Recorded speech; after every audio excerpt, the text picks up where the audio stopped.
One of the most important ministries, that of finance, was occupied by Monsieur Gaudin, formerly first clerk of finances, especially charged with the management of taxation, then commissioner of the treasury and director general of the post. Monsieur Gaudin had twice refused the ministry of finance, which was offered him by the directoire. He accepted it at the hands of the first consul after the 18th Brumaire. When he took possession of his portfolio, credit was destroyed. The collection of taxation was irregular and hampered on every side. The treasury was empty. In one word, national bankruptcy was imminent. At the time of which we are speaking, the vigilance and the probity of the new minister had restored confidence. The public services were reorganized. The financial administrations had been reestablished, and new ones had been created. Chaos had made way for order, and treasury bonds were negotiated with as much favor as the paper of the best banking commercial firms. Napoleon used to say that everything that was possible to do to efface the evil results of a bad and abusive system and to restore to honor the principles of credit and of moderation had been done by Monsieur Gaudin in a few months. That he considered this minister an honorable and talented administrator who advanced slowly but surely.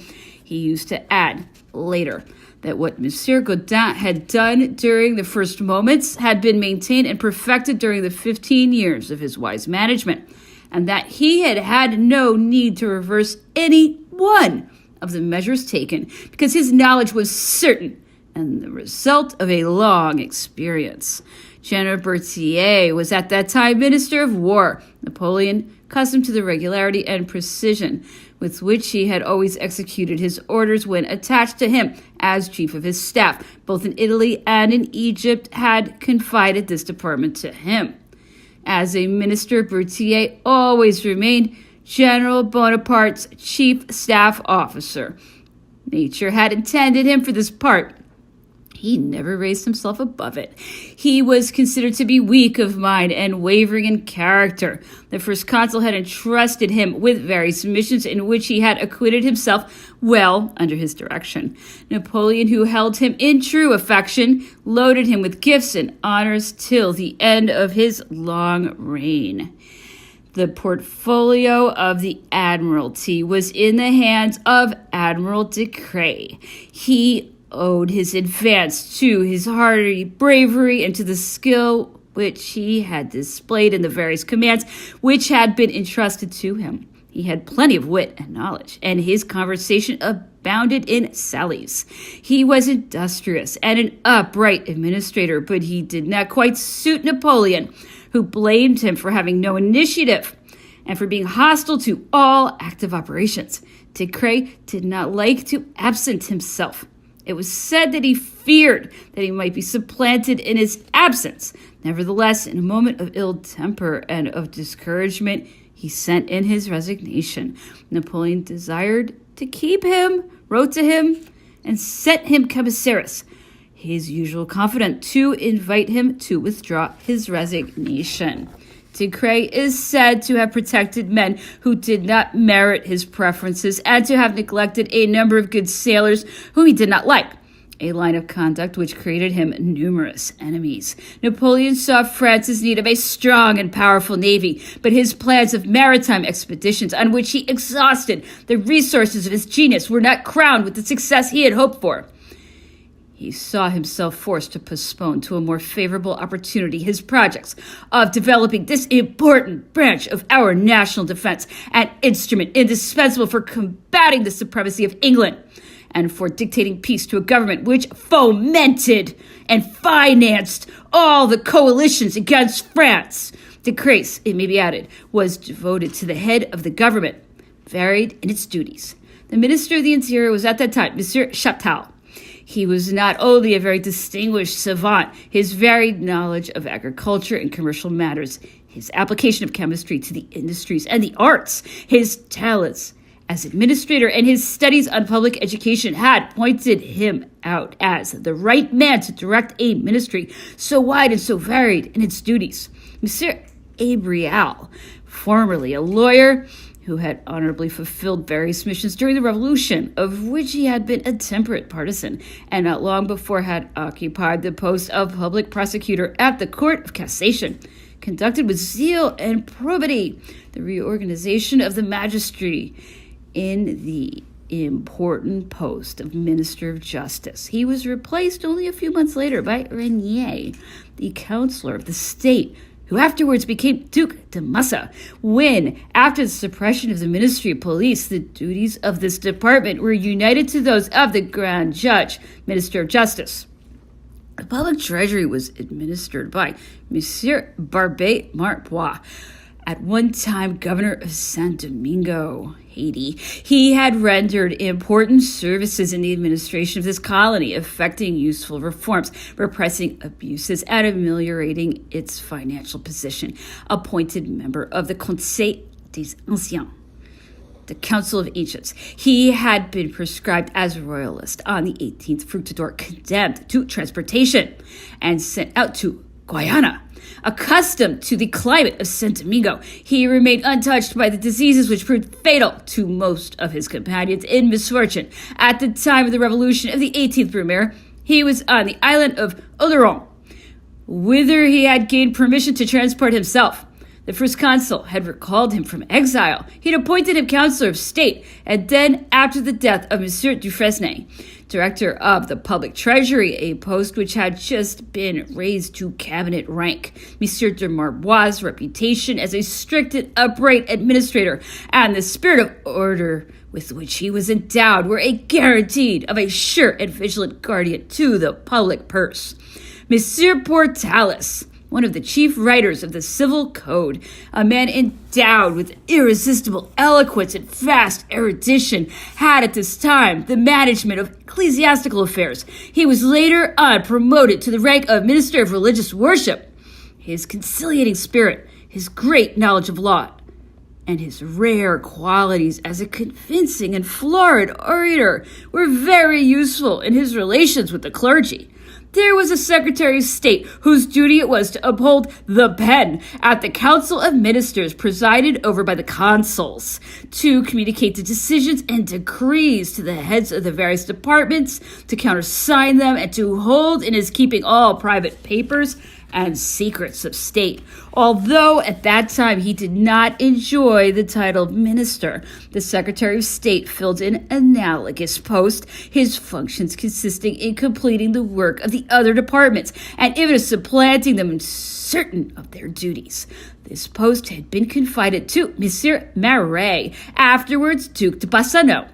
The scrupulous assiduity with which he had followed the great discussions of the National Assembly had initiated him into the business of the home government.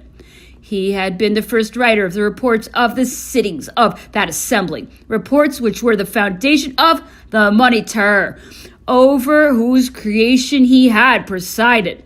He had gathered his knowledge of foreign affairs in the diplomatic negotiations with which he had been frequently charged in London and at Lille with Lord Malmesbury, as well as in the direction of a political division at the Ministry for Foreign Affairs. Monsieur Marais was a man of conciliating character and possessed a cultured mind, a trustworthy memory, and unshaken probity and delicacy. Napoleon found him one of the most pleasant of his co-workers and most frequently employed him. The Council of State, divided into 5 sections: legislation, home affairs, finance, war, and naval affairs, drafted the laws which members of the same council were charged to support in their discussion before the legislative body, regulations of public administration, public affairs in litigation, the conflicts between the law courts and the administration, the inner conflicts between different public bodies, all questions of government and sometimes of foreign politics were deliberated upon and decided. The Council of State was the pivot of the new government and the workshop in which all the important acts which emanated from it were elaborated. The various sections were presided over by councilors of state and had special duties according to their department. The united sections were presided over several times in the week by the first consul and in his absence by Cambyses, rarely by the third consul. Discussion was perfectly free. Each councillor of state had the right to express his opinion, whatever it might be. The first consul even provoked contradiction, protesting that all he desired was to be enlightened. It sometimes occurred that he yielded to the opinion of the majority whilst declaring himself, however, convinced. He had summoned to the council of state all kinds of capable men, revolutionaries and royalists, without distinction of opinion, demanding of them only good faith and a desire to assist him in the task which he had assumed.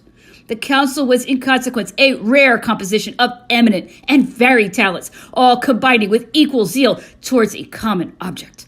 There was no limit to the number of councillors of state. At the time of which I am speaking, there were about 25 exclusively employed at the Council of State.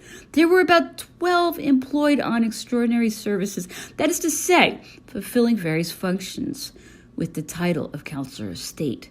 Amongst the councillors on ordinary services, Messieurs Boulet de la Murta, Brignan de la Saint-Jean d'Angely, de Fermont, and Berliet were perhaps the only ones who did not leave their labors in this capacity and who remained exclusively attached to the Council of State until the end of the empire. The others were detached either for temporary missions or for permanent employment, or else they were promoted with functions incompatible with those of Councillor of State. The extraordinary councillors of state were called, as occasion presented itself, to give their opinions and to deliberate on the questions which were related to the services with which they were charged. Other men of proved talents, but especially those who were distinguished by their knowledge of special subjects, would come and assist the councillors of state with their opinions, called by a chief who summoned merit wherever he could find it. The most important projects with which the first consul was occupied at the time at which I entered his service were the amnesty of the exiles, the creation of public schools, prelude of the vast university organization, a modification of the clause of the Constitution which limited the first consul's term of office to 10 years, and finally the institution of the Legion of Honor. As a matter of fact, before a fortnight had elapsed, the decree which recalled the exiles was promulgated, and amnesty was accorded to them in virtue of a senatus consultum. Exception was only made in the case of exiles who had commanded troops against the Republic, of those who had served in foreign armies, of those who had remained in the employment of the princes of the family of Bourbon, of the generals and representatives of the people who had conspired with the enemy, and finally of the prelates who had refused to resign their sees.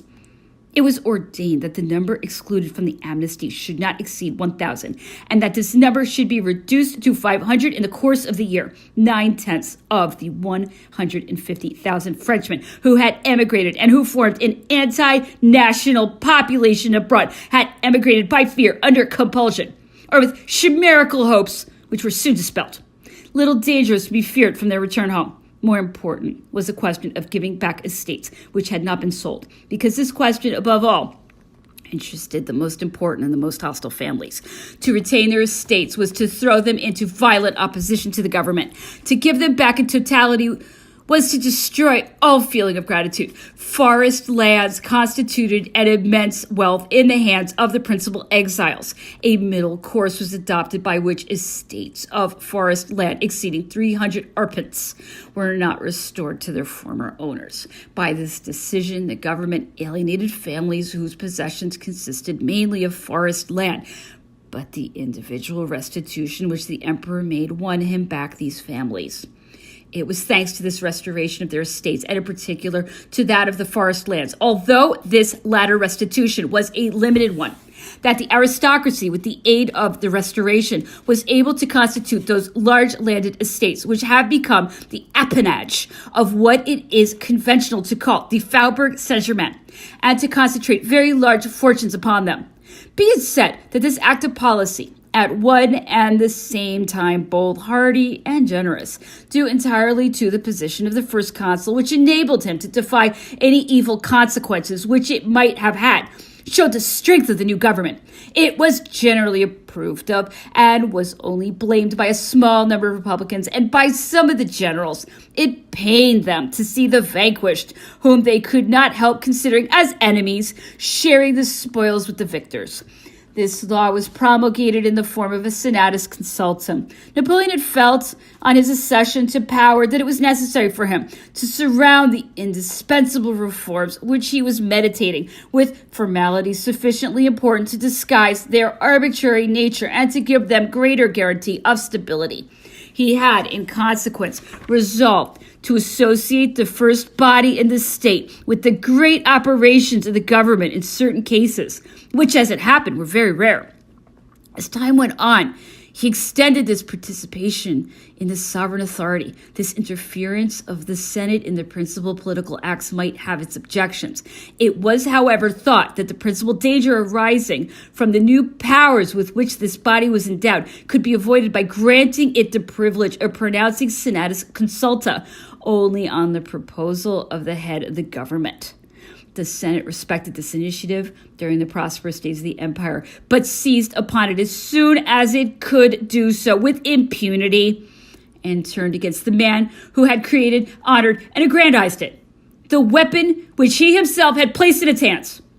By favor of the amnesty, 2 men who had enjoyed the entire confidence of the princes of the former House of France asked for and obtained authorization to re-enter French territory.